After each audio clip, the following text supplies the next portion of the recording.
Obrigada, viu? Ai, muito bom. Oi, pessoal, tudo bem? Olha, o Arquivoado dessa semana promete ser muito gostoso.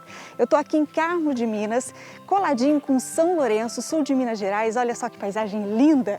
Pois é, a gente vai contar sobre o cultivo do café. Fique de olho porque esse programa vai ser delicioso. Veja só.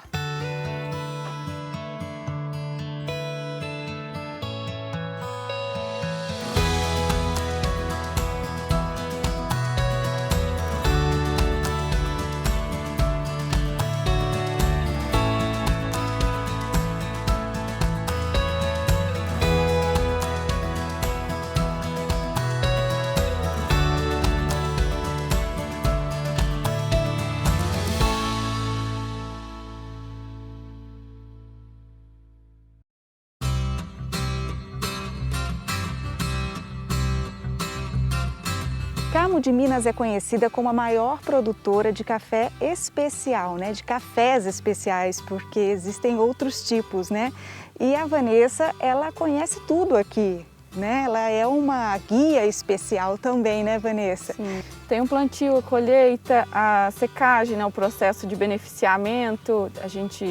Depois vocês vão acompanhar lá o pátio de secagem do café, despolpar, descascar. Todo esse processo é aberto à visitação, que é o mais legal, Sim, a gente tem esse projeto que é a Rota do Café, do pé à xícara. Ele traz para o público um conhecimento desde o pé até a xícara realmente. Então vamos conhecer um pouquinho, então? Vamos conhecer. Vamos lá. Toda essa área verde pertence ao sítio da Torre do Seu Álvaro. Ao todo são 95 hectares, sendo que 55 são de plantação de café. E olha que em Minas Gerais, um alqueire equivale a 48.400 metros quadrados, o dobro do alqueire paulista. O estado é o maior produtor de café do Brasil, responde a 50% da produção nacional e é também um dos principais produtores de cafés especiais no país. O arábica é o tipo produzido aqui em Carmo de Minas, em outras regiões do estado, como Cerrado de Minas, Chapada de Minas e Matas de Minas.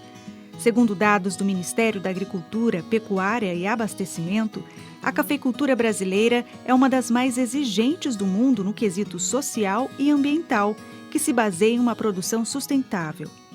Do alto, os pés verdinhos estão a perder de vista. E de pertinho estão carregados de fruto. O seu Álvaro é produtor de café já há algumas gerações, Quantos anos Isso. Produzindo, seu Álvaro? Olha, das gerações já faz mais ou menos 100 anos, mas eu produzindo faz 25 anos. Ah, que Que legal. meu pai entregou a propriedade. Então é uma paixão por café, É uma paixão, é uma paixão. Se torna uma paixão de produzir café especial. E aqui nessa terra aqui do senhor, quantos tipos de café que o senhor produz?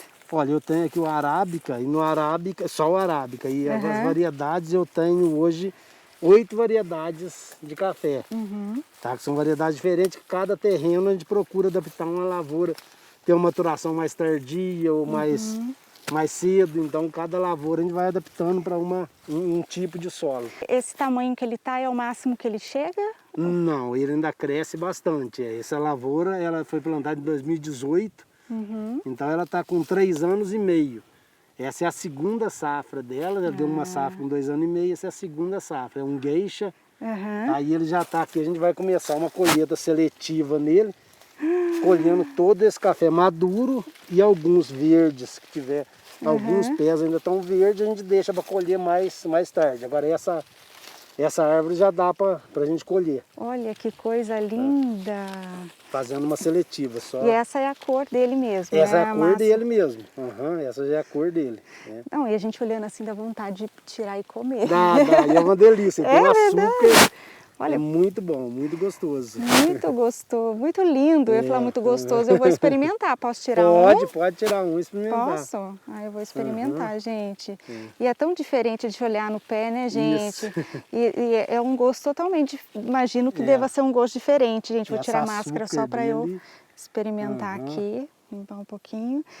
E assim, esse é o tempo, né? Para ele chegar a essa cor, quanto tempo ele leva? Olha, aí vamos dizer, a florada, a gente tem a florada mais ou menos em setembro, outubro, novembro, é a florada. E ele vem essa época, começa maio, junho, julho, tem umas mais tardias, outras mais adiantadas, esse já está no ponto, mas... E é gostoso mesmo, é docinho. Muito gostoso. E esse daí vai... Lá na xícara a gente fala tomar o café sem açúcar, porque ele já tem o doce nele. Ele tem... A lavoura ao lado é do café arábico tipo geisha. Quando os grãos chegam ao tom amarelado, é porque está na hora de serem colhidos.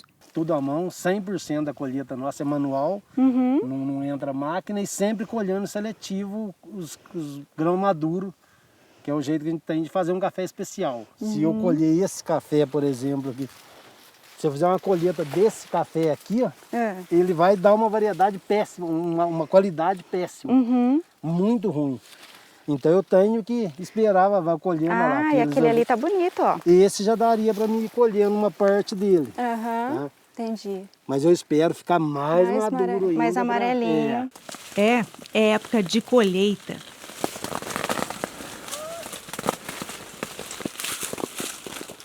Mas a expectativa é que essa safra não seja tão produtiva como a do ano passado. Além do excesso de calor e da falta de chuva em janeiro desse ano, a cultura do café, especialmente a arábica, costuma ter uma colheita mais produtiva que a outra, uma característica da própria planta. Segundo o produtor, esse ano devem ser colhidos em torno de 1.000 sacas, contra 1.700 no ano passado.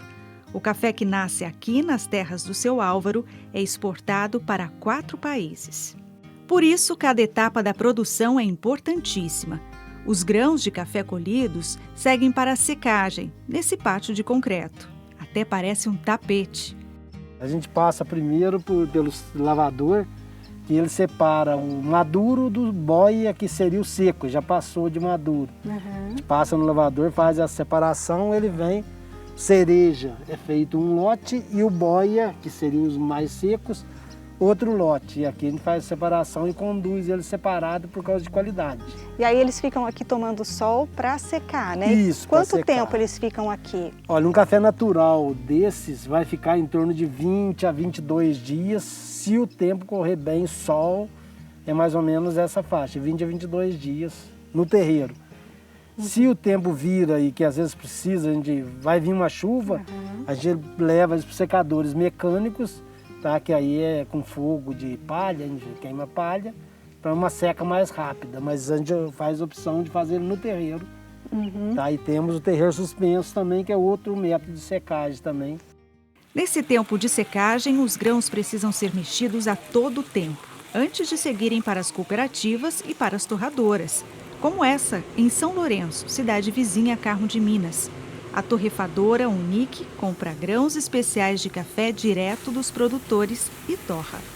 Os grãos descascados são colocados no torrador com temperaturas acima de 140 graus e ficam por alguns minutos. Enquanto o ponto certo da torra não chega, o operador vai testando pelo olfato. E pronto.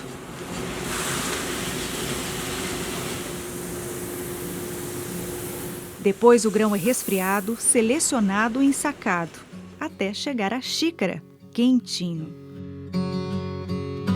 E o cliente tem a oportunidade de experimentar um café diferente.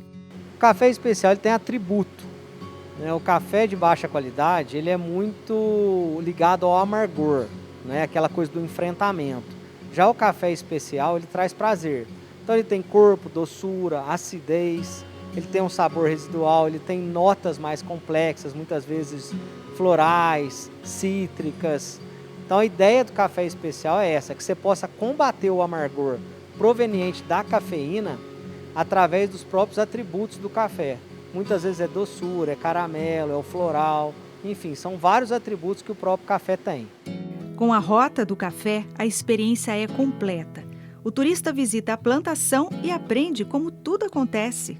Exatamente, o café especial está muito ligado à origem, ao produtor, né? Então a gente faz muito esse trabalho que a gente chama de direct trade, que é esse contato direto com o produtor. Então o grande trabalho, o grande desafio está na fazenda, né? Então a gente vê essa evolução dos produtores, que estão fazendo essa colheita seletiva, essa separação dos grãos, né, colhendo só o grão maduro, separando o verde, separando os defeitos. Muitas vezes é como se você estivesse fazendo um suco de laranja madura, diferente de você fazer um suco de laranja com laranja verde, podre e madura. Né? Então a ideia do café especial é só pegar os frutos maduros, os frutos sadios. Então esse é o grande desafio. Isso começa na fazenda e a gente acaba só lapidando ele aqui na torrefação. A ideia é potencializar o que o café já tem de bom e de forma democrática. Apesar de ser considerado especial, o empresário garante que esse tipo de café não é tão caro como imaginam. Então uma xícara de café, por mais cara que ela seja, ela vai custar aí entre 5 e 10 reais. Então assim, não é caro o café especial. Né? E é legal entender isso porque muitas vezes as pessoas compram cafés de baixa qualidade, mas acabam desperdiçando muito isso. Né? A gente até brinca que o maior consumidor de café do mundo chama-se pia, que as pessoas fazem cafés em volume, 1 litro, 2 litros, jogam fora a partir do momento que esfriou, enfim, depois fazem mais 1 litro ou 2 litros. O café especial as pessoas já têm o hábito de preparar em monodose, em preparar em quantidades menores, em não desperdiçar. O café hoje é a paixão da gente, é isso que acaba sendo. A gente não dá pra... Café é uma coisa que a gente fala, depois que a gente entra, vira uma paixão que a gente não sai mais. Não é igual um casamento, que às vezes desmancha, acaba. O café não acaba não. Esse é uma paixão que dura para sempre.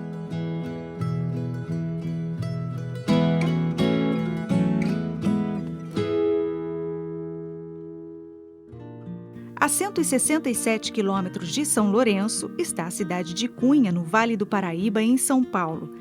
É aqui que vamos experimentar o café cunhense. Na cozinha não falta lenha no forno e água fervendo no bule. É que toda hora tem café quentinho saindo e o cliente escolhe.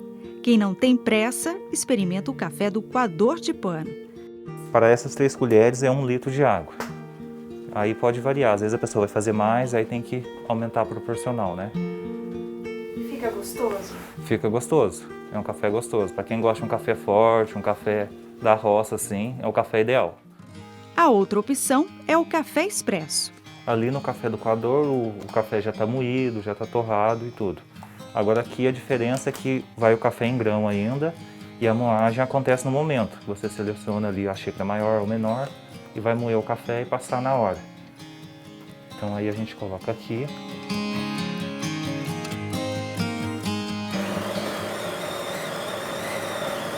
A máquina faz o processo. Ali ela já está ligada, então já tem água quente, ela moe e passa na hora. Todo aquele processo que a gente faz manual ali, ela faz ali dentro dela. E sai o café assim. Esse aqui ele é mais aroma, e no caso ele é mais suave assim, digamos. E se a pessoa gosta de um café mais forte, é o tradicional. Agora esse daqui ele é mais suave, aí às vezes a pessoa prefere esse daqui. E agora que a gente já sabe, né, os 2 tipos para fazer o café, né, assim como o Gabriel mostrou pra gente, eu vou experimentar então. O café feito de forma tradicional, né, e o café expresso. Vou tirar até minha máscara para eu experimentar.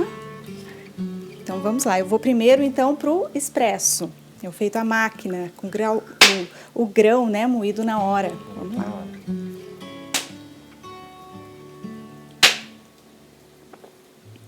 É muito bom também, né? Sim. Você vê que até o cheirinho dele é diferente, né? Diferente. É muito gostoso. Agora eu vou experimentar, né? O tradicional, aquele que a gente viu passando aqui no forno a lenha. A gente já nota que ele é mais escuro, ele é mais forte. Mais forte. Né? O cheirinho também já é diferente, né? Também. O perfume dele é muito bom.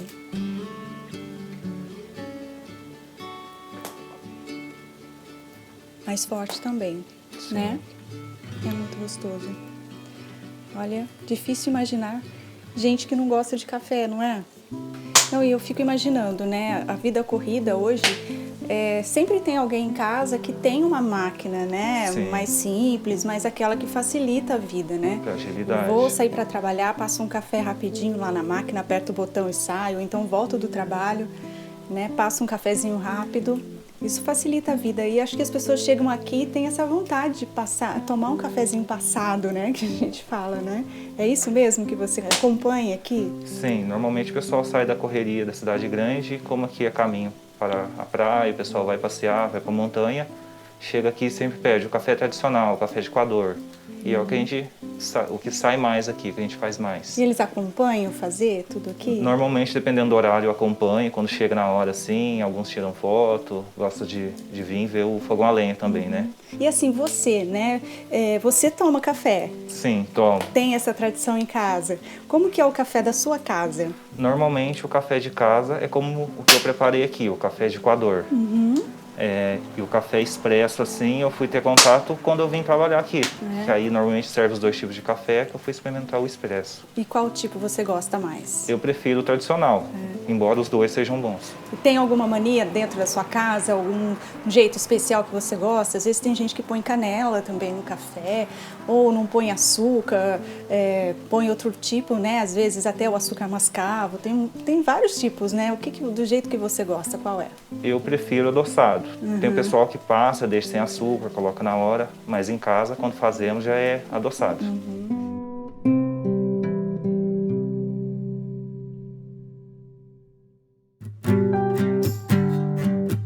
Quem visita o Santuário Nacional em Aparecida, interior de São Paulo, faz uma pausa também para um cafezinho na Casa do Pão.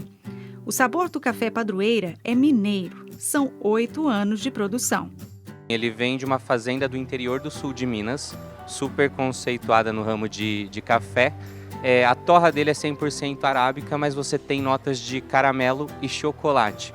Então isso para combinar com um pão, como o pão de Nossa Senhora, ou com um doce, fica super equilibrado. Quando você tem uma torra 100% arábica, você acaba tendo um sabor acentuado para o amadeirado.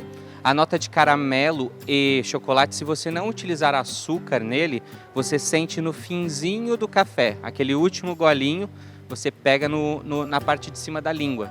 Então você acaba tendo essa referência e é bem notória. Além do café, não faltam acompanhamentos deliciosos. A missão principal era servir um simples cafezinho e um pão na chapa. Mas as pessoas procuram tanto as variações que não tem como você não atender um pão doce, uma geleia também caseira, que leva o nome da Casa do Pão, né? E tudo harmoniza bem, porque como é um café com notas adocicadas, se você jogar num pão doce, por exemplo, um pão do Padre, que tem um crumble de açúcar, você consegue consumir ele da melhor forma possível.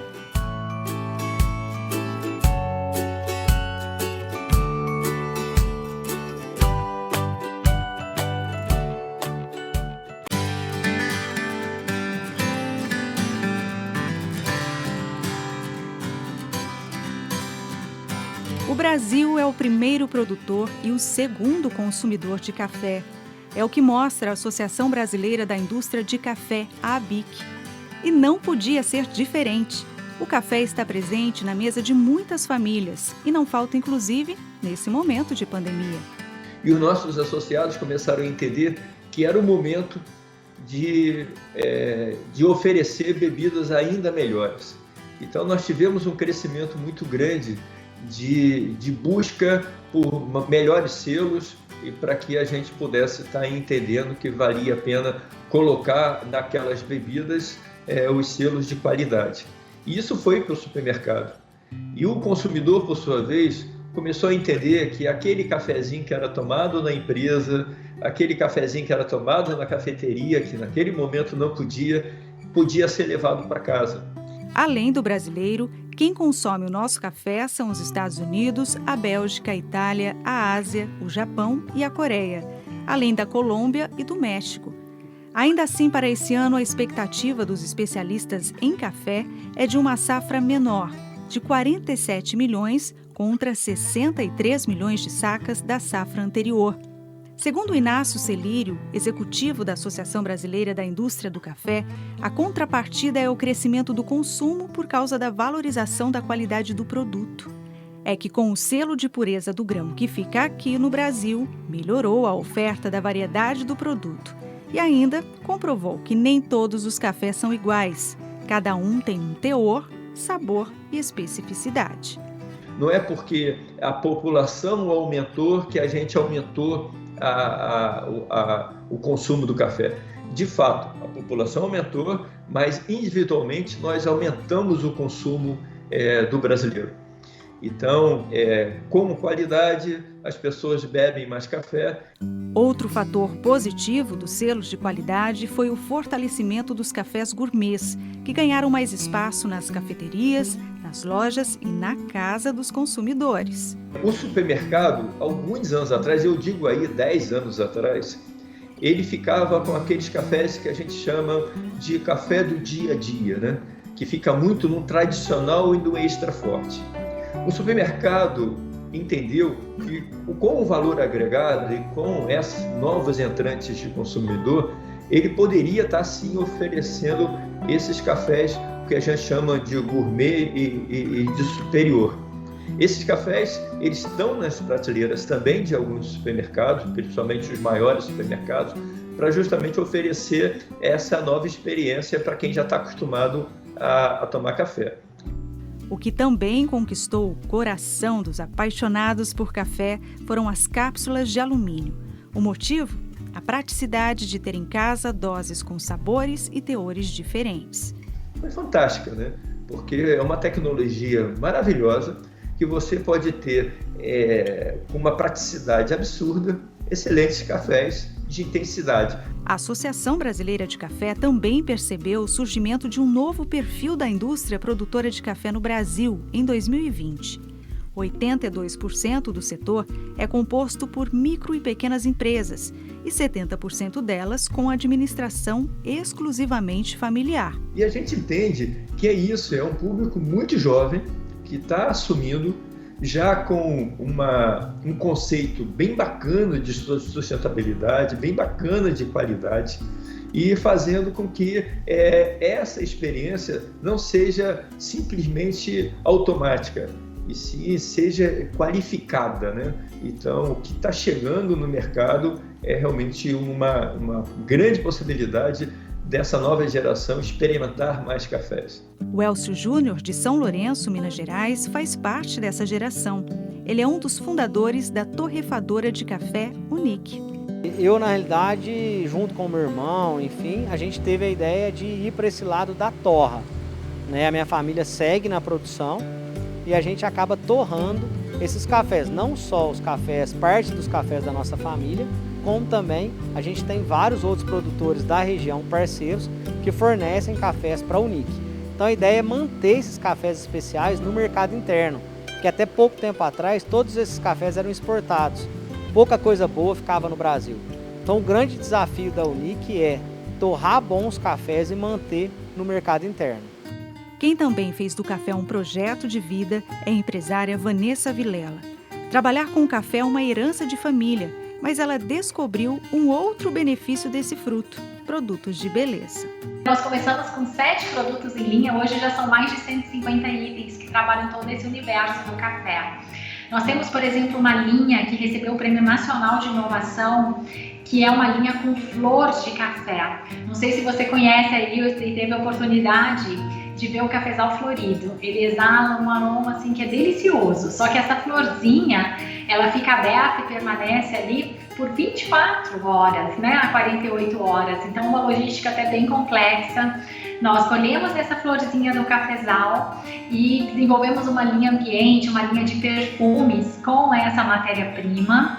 Nós temos também esfoliantes, manteigas, onde nós aproveitamos o pergaminho, que é a película ali que envolve a semente, né? E ele tem um super poder de esfoliação, de renovação celular. Nós temos também nesses esfoliantes, nós usamos o grãozinho torrado e moído com essa função de estimular a renovação celular. Nós temos também a cafeína. A cafeína, ela é, a gente fala termoestável, ela está presente tanto no grãozinho antes da torra, cru, como depois de torrado. E a cafeína super estimula a queima de gordura, a redução de medidas, é um ativo super promissor. Toda a matéria-prima utilizada sai da fazenda da empresa. Eu me lembro quando a gente foi desenvolver, uma vez que a gente descobriu todos os benefícios, não tinha matéria-prima no mercado. E aí nós tivemos que desenvolver toda a metodologia para a fabricação das nossas principais matérias-primas. dos nossos extratos, óleos. E isso acabou sendo muito favorável, porque a gente pôde usar um café que a gente produz, né? Porque, como eu falei, a gente atua em toda a cadeia produtiva do café, que é da Fazenda Rancho Fundo, e com isso nós temos toda a rastreabilidade da nossa principal matéria-prima. E a fazenda foi uma das primeiras fazendas a serem certificadas na área de café. A dona Nancy, da cidade de Mendes, na região sul-fluminense do estado do Rio, também transformou a tradição e a paixão por produzir café para consumo próprio em negócio. Na cafeteria, não é apenas a bebida que vem do pé. Quase todas as receitas doces também são feitas com café. Dona Nancy, a mesa está recheada de produto, de coisa gostosa. E o que é de café aqui na mesa? Bem, nós temos as barras, que são de café. Temos o biscoito, que é coco com café. O brigadeiro é de café. Trufa de café. O bolo de café. E os licores de café e de café cremoso. E aqui, por ser a região, né, do Vale do Café, fica muito gostoso. Deve ter muita receita com café, né? Com certeza. Tem muita Dá para explorar bastante coisa. O que mais, por exemplo? Inclusive na parte de salgados também a gente pode explorar, né? O que dá para fazer? A gente está com a intenção de... Eu tenho um restaurante ali do lado da minha outra loja, que do lado de lá eu tenho uma loja de artesanato. E a gente quer abrir um restaurante com os pratos todos à base de café. O que dá para fazer com café? Tudo quanto é carne, tudo quanto é legume, você pode usar o molho do café. A dona Nancy também vende o café especial produzido na região sul-fluminense e também em Minas Gerais. Assim, quem experimentar uma xícara na cafeteria dela pode levar o pó no pacotinho para casa. É desse jeitinho, conquistando os clientes amigos, que ela se realiza e mantém viva a memória que o aroma do café despertou na infância dela. Para mim ele significa família, né? Porque era a minha infância toda junto com meu pai e com a minha avó ali colhendo, trabalhando no café. Meu pai torrava em casa, porque a gente fazia só para o nosso uso, né? Então me remete imediatamente à infância. Porque antigamente a gente usava um balaio grande que pendurava aqui, num balaio assim. E o meu tio que descia. Então ele fez um menorzinho para mim, para eu poder ajudar meu pai e minha avó ali na derrissagem do café. E meu pai fez um cabo menorzinho para o ancinho, para eu poder ajudar a mexer o café no terreiro. Então, era uma delícia, era brincadeira pura. Bem perto de Mendes, cidade onde fica a cafeteria da dona Nancy, fica também a cidade de Vassouras. A região localizada no Vale do Paraíba Fluminense também ficou conhecida como Vale do Café, porque no século XIX, essa região foi a maior produtora no Brasil, responsável por 75% da produção do café consumido no mundo e fez do país líder mundial em produção e exportação. Hoje não se tem mais grandes plantações de café nessa região. O que ficou de herança mesmo foi a história da época nos ricos palácios dos antigos produtores e barões de café. Muitos foram restaurados e continuam contando histórias. A Fazenda São Luís da Boa Sorte é uma dessas propriedades luxuosas de encher os olhos. Hoje está restaurada, mas com todas as características do ciclo do café preservadas. O local tem 21 suítes que proporcionam aos visitantes uma viagem no tempo. Sim, a gente costuma dizer que a fazenda ela não é um hotel fazenda, nem um resort, ela é uma fazenda que hospeda. Então você não vem aqui só simplesmente pelo lazer ou pela história, você junta os dois, você vem aqui para ter o seu momento de lazer com a família, as famílias vêm com os filhos e também consomem a parte histórica, conhecem o Museu do Café, é um pouquinho, né, do que o nosso Brasil tem de história, né, mas que a gente faz questão que o público e todo mundo tenha acesso, porque a gente acha que é importantíssimo que todo mundo tenha acesso à cultura e à história do Brasil. O casarão ainda mantém a planta original. Mesmo com a restauração toda, a distribuição de áreas e cômodos foram mantidos. Marcelo Miller é historiador e nos acompanhou nesse passeio. E aqui era a casa do dono da fazenda, do dono dos escravizados, do dono do café, né? O Coronel Quintiliano, ele era o irmão mais novo do Barão de São Luís. O barão chamava-se Paulo Gomes Ribeiro de Avelar.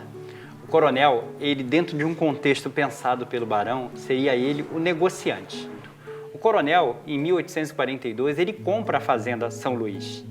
Então, o barão vem a falecer em 1841 e em 42 ele compra a fazenda e vai registrar na igreja de Vassouras, porque naquele período tudo era registrado na igreja, como fazenda São Luís da Boa Sorte. Na verdade, ele une as duas fazendas e assim a fazenda São Luís da Boa Sorte ela passa a ter uma expressão muito grande.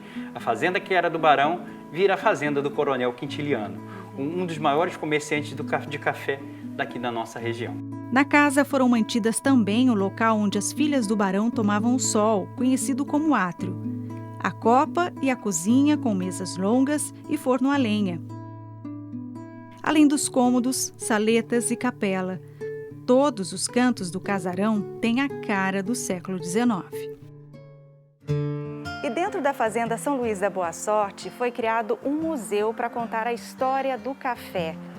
E como que vocês tiveram a ideia de construir tudo isso? O Vale do Paraíba, que é o Vale do Café, ele teve uma importância muito grande política e econômica. E a base da finanças da monarquia era o café no Vale do Paraíba. E aqui na fazenda e na região do Vale há muitas fazendas. São em torno de 132 e todas elas com a sua característica, com a sua história. E aqui na Fazenda São Luís, pelo movimento turístico, os proprietários tiveram a ideia de montar o Museu do Café e o Espaço de Memória Senzala, onde a gente vai ressaltar a importância do café no século XIX e a mão de obra escravizada, que foi fundamental para que esse café fosse conhecido no mundo inteiro. O café produzido no Vale do Paraíba. A criançada principalmente gosta de visualizar mesmo para entender. Sim. Nossa, mas era assim, né?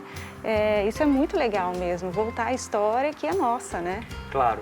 E geralmente, quer dizer, quase sempre, os professores começavam a trabalhar isso em sala de aula e aqui eles iam visualizar tudo aquilo que o professor falou. Então, não era só um passeio, não é só um passeio, aliás, e sim uma aula de campo, onde eles vão poder vir, presenciar, vivenciar essa questão da nossa história, a história do ciclo do café. No museu, os visitantes têm a oportunidade de conhecer as antigas máquinas que descascavam e separavam os grãos. Além da balança e das prateleiras, onde os fazendeiros alugavam espaço para guardar as sacas de café.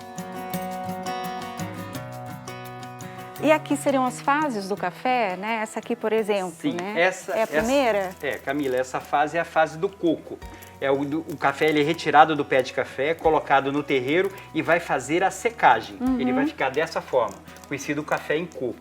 Aí aqui, depois? É a segunda fase da produção. No século XIX, o café era levado em coco até o Rio de Janeiro. Lá era feito o primeiro benefício, que na verdade é o que a máquina mostra. Ela vai tirar a casca do café e ele vai ficar nesse estágio, limpo, pronto para ser levado para a Europa. Ah, sim. Então é nessa condição que ele podia ser exportado. Sim. E esse aqui, então, é aquele que é torrado quando chega no país, né? Que comprou, né? Isso. No caso da esse exportação. é o café torrado, que é o que mais conhecemos, né? Que é o café que já passa por todo esse processo, ele vai entrar num processo de torra e vai ficar dessa maneira. E aqui é ele já torrado e moído, esse aí né? já está pronto para fazer o cafezinho. É gostoso. Que ele roda o mundo aqui, ó. E vai chegar nas nossas mesas, né?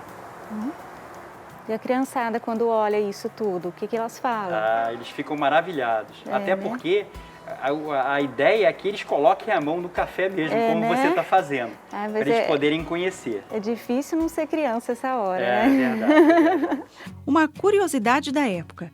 O café de boa qualidade era destinado apenas para a venda e o ruim ficava para o consumo na fazenda, pela família e pelos escravizados.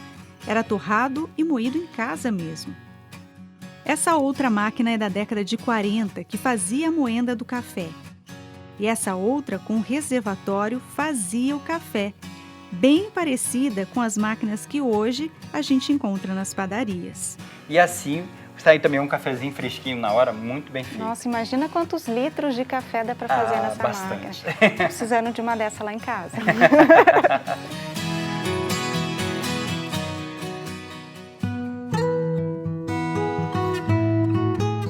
Então, Marcelo, aqui é uma outra área, né? Um outro espaço também que conta muita história, né? Que é dos escravizados que trabalhavam aqui na fazenda.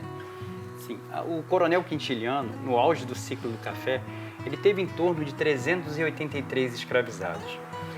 a mão de obra desses homens e mulheres que chegaram da África aqui, ela foi de extrema importância, não só para a lavoura do café, eu digo culturalmente, porque eles trabalhavam muito nas lavouras e isso tem que ser muito respeitado. Os escravizados, capturados na África, trazidos, muitas das vezes eles não sabiam nem para onde estavam indo. No Rio de Janeiro, no caso do Valongo, chegaram mais de 1 milhão de escravizados e muitos deles vieram aqui para a lavoura do café. Esses espaços, as senzalas, eram aonde eles ficavam, onde eles dormiam, praticamente conviviam um com o outro. Na verdade, eles saíam muito cedo, chegavam muito tarde. Era um espaço simples, como a gente pode ver aqui, o chão de terra batida, esteiras onde eles esticavam para dormir. Então, era uma maneira, assim, de certa forma, até muito rude de se morar.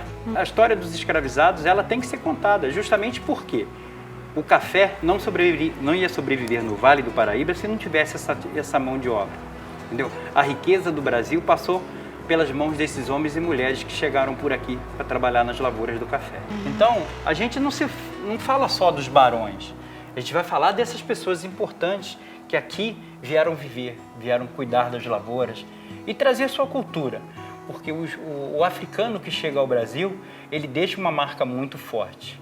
O povo africano não era só escravizados, muitos sabiam lidar, cozinhar, sabiam curar as pessoas.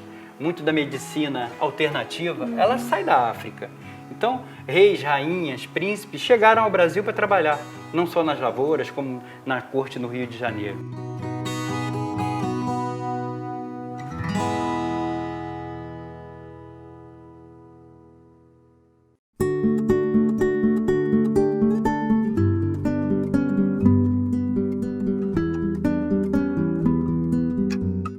A gente continua o nosso passeio pela Rota do Café no Vale do Paraíba Fluminense.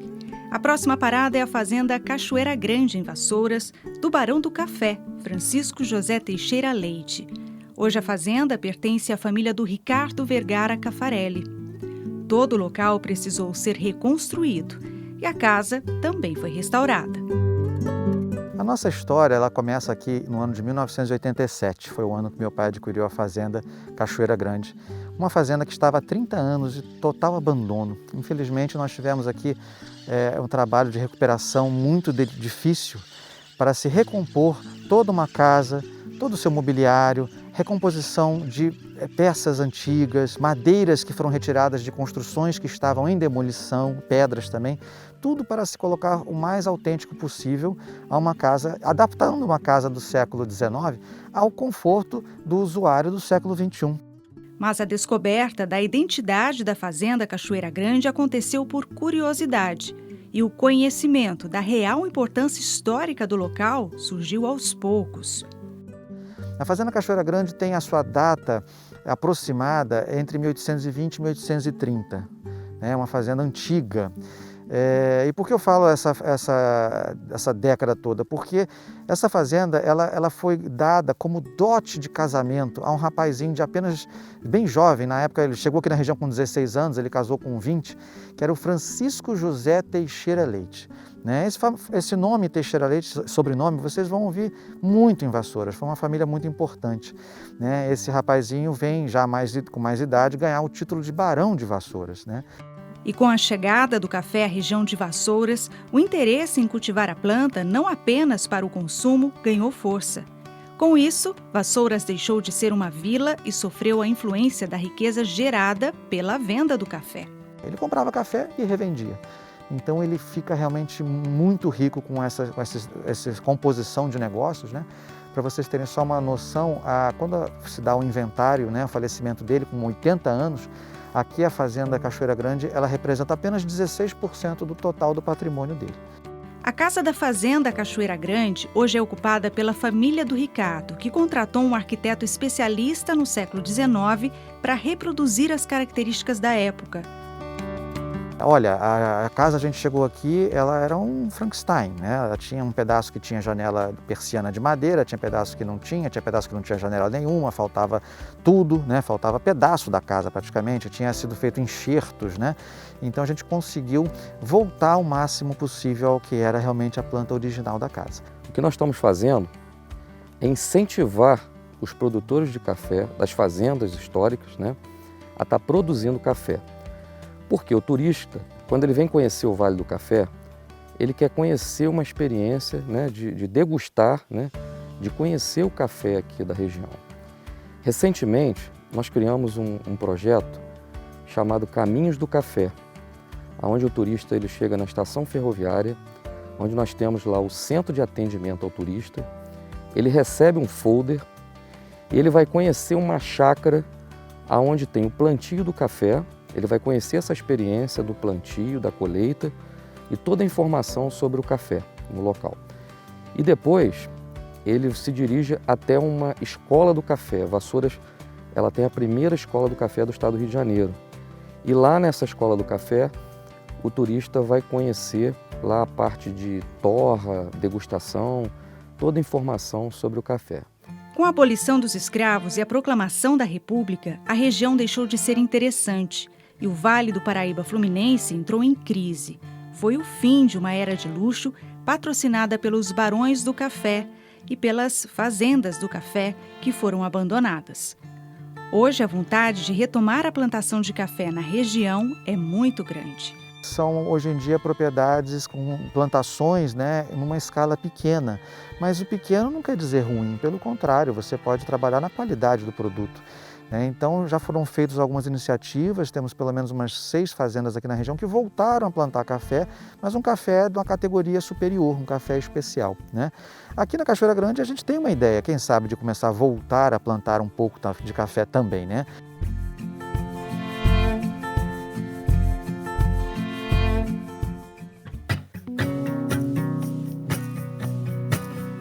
Nós viemos a Santos, litoral sul de São Paulo, para conhecer um pouco sobre o Museu do Café e também sobre a história do café. Aqui a Marcela Rizek, coordenadora técnica do museu, e vai contar um pouquinho do que vem pela frente e tudo de gostoso que a gente vai conhecer sobre o café, né, Marcela? O que a gente tem aqui? Bom, aqui no Museu do Café você vai encontrar um pouquinho de tudo, né? Trazendo a história do café, desde a planta à xícara, uma linha do tempo que conta bem amplamente como que o café começou, aonde foi encontrado, como veio parar no Brasil e como é essa produção até hoje. Vai ser uma delícia esse passeio, pelo jeito. Espero que sim. Vamos lá, então? Vamos lá. Então, vamos lá.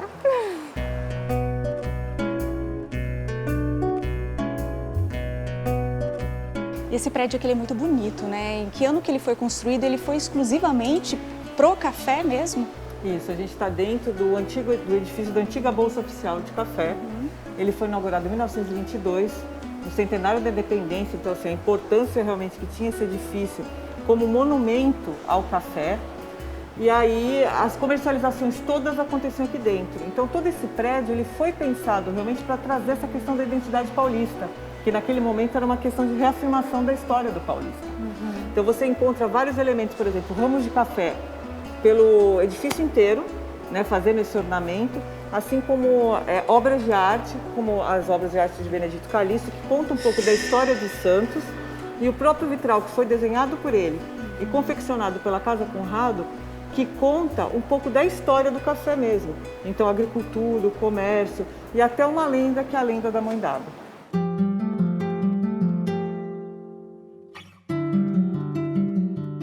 E aqui é um salão grande, né? Muitas cadeiras. O que funcionava aqui? Para que tantas cadeiras, né? Aqui é o salão do pregão, era onde funcionavam as comercializações de café. Então, cada cadeira dessa era de um corretor que representava alguns clientes para fazer a compra e venda de futuro do café, né? Como a gente vê hoje na Bolsa de Valores.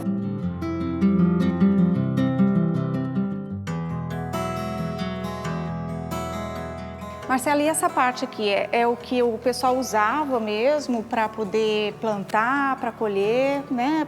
Era o serviço deles mesmo, né? Isso, aqui a gente chama o módulo da planta xícara, que a gente conta um pouco da história, desde a plantação até você chegar nas xicarazinhas de café, através dos objetos do museu, então do próprio acervo histórico que a gente tem no museu. E, de fato, foram ferramentas que foram utilizadas, né? Não é simplesmente vocês comprarem em algum lugar, não. Foram utilizadas e tem realmente um período histórico de recorte, todas elas. Então, você pode ver o arado, você pode ver uma escada, você pode ver, é um cesto que foi utilizado. Rastelo, né? Rastelo, né? Enxada. Então, todos esses objetos que eles eram utilizados na colheita, na plantação.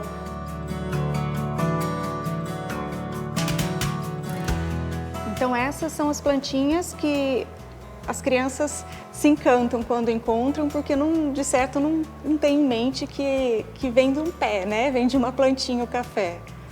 Quando eles chegam aqui eles ficam surpresos. Muitos deles não entendem. Falam, vem de uma planta, tem um fruto, né? Então, através dos pés de café, a gente começa a falar um pouco da morfologia da planta e como funciona, né? Então, quando tem a flor do café, quando tem o fruto do café, quais são os ciclos dessa planta. Então, a gente consegue explicar um pouquinho para eles que aí não é só o pozinho do café, que tem uma planta por trás.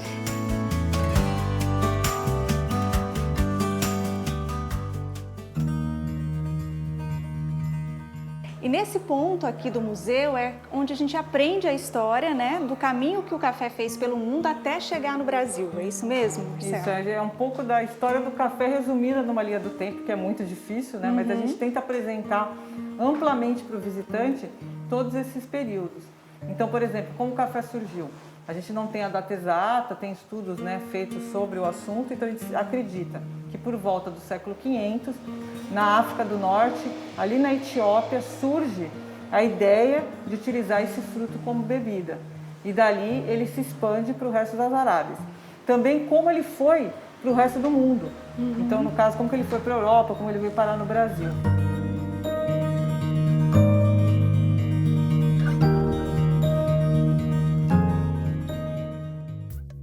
Marcela, e que sala é essa que a gente está agora? Bom, aqui a gente está no mezanino, que originalmente, né, quando o edifício foi construído, era para ser uma galeria de arte. E hoje tem o módulo 4, que por coincidência fala de artes e ofícios, que é justamente as artes que foram utilizadas para a construção desse edifício. Toda a parte de cantaria, gesso, parte de ferro, todo como foi essa construção desses elementos artísticos mesmo aqui do edifício da Bolsa Oficial de Café. E por que a Bolsa foi construída aqui em Santos? Qual que é a relação? É uma ótima pergunta. Todo o escoamento da produção de café para o exterior era feito pelo Porto de Santos, ainda é, né? É o grande porto da América Latina e era feito todo por aqui. Então, a comercialização estava ligada aqui. Não é como hoje que a gente tem a internet, que é tudo muito fácil o acesso, né? Então, a maior parte das casas comissárias, as casas exportadoras estavam em Santos. Por isso, a construção desse edifício aqui, para facilitar essa negociação. Eu imagino, não me vejo sem café. Qual que é a sua relação com o café? Eu sou viciada em café. Não, eu acho que a questão do brasileiro, principalmente, a nossa relação com o café é muito afetiva. Traz memórias de infância, memórias de adulto, então a gente tem essa relação muito afetiva com o café. A história do café é muito ligada com a história do Brasil, então você faz essa conexão direta. Então o que a gente percebe dos nossos visitantes, desde crianças até adultos, essa relação afetiva que tem com o café, com a bebida, né, e com a história desse produto. Então você às vezes está aqui, chega alguém que trabalhou com café, ou foi um exportador, ou um lavrador, e eles se emocionam quando entram no edifício e veem algum objeto de trabalho deles. Se veem refletidos na exposição, que é uma coisa que a gente vem trabalhando muito no museu, que as pessoas se vejam refletidas, não só através de você beber um café na cafeteria ou fazer uma degustação, ou simplesmente ser uma parte da exposição, no caso de você ficar só observando, não, ele ser participativo dessa exposição, se ver refletido, né? Tornando o museu cada vez mais democrático e acessível.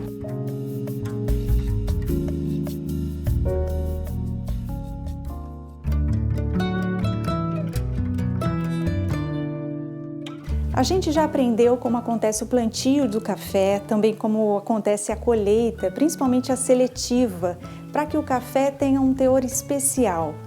A gente aprendeu também como é feita a torrefação do café e já experimentamos outros cafés também com um sabor muito especial. Mas o café nosso de cada dia é aquele que a gente toma em casa, bem perto da família de quem a gente ama, né? E como tem gente que gosta de café. Na casa da Andréia não falta. Quando a vontade bate, ela logo passa um cafezinho para a família. O jeito dela fazer é simples, como de muita gente também, com filtro de papel e colheres bem generosas de café em pó. E por fim, a água muito quente. Camila, o café está pronto. Opa, que delícia! Oi, gente! Obrigada pelo convite, viu? Imagina! A gente agradece a presença de você. Bom, eu vou experimentar então o café de vocês, né? Qual que é o sabor do café em família? Né? Como que é tomar o café juntos? É especial esse momento para vocês? Para nós, o momento de tomar café é um momento sagrado, de sentar-se em volta da mesa, porque é um momento que a gente se reúne em família e ao mesmo tempo agradece a Deus pelo alimento à mesa. A gente já lembra quando a mãe da gente fazia o café de manhã cedo, né? E tem aquele sabor gostoso, né? Mas vai mudando o sabor, assim, né? Cada tipo de café, que antigamente minha mãe colhia o café, torrava, a gente tomava aquele pó que era feito em casa mesmo, sabe? Hoje já compra o pó, né? Então é diferente, mas a gente sempre acostumou e o café tem um sabor muito delicioso, né? E o cheirinho desperta, né? Aquela vontade. Acho que não sei se o cheiro é mais gostoso do que o próprio gosto do café. Vocês já tiveram essa sensação? Já perceberam isso já? O aroma do café é o que mais contagia a gente, né? É o que chama a gente à mesa. Vamos experimentar o café então? Quero sentir o gostinho do café, porque cada um tem um jeito diferente de passar o café, né? Quero ver como que o jeito que você passou e o sabor do seu café então.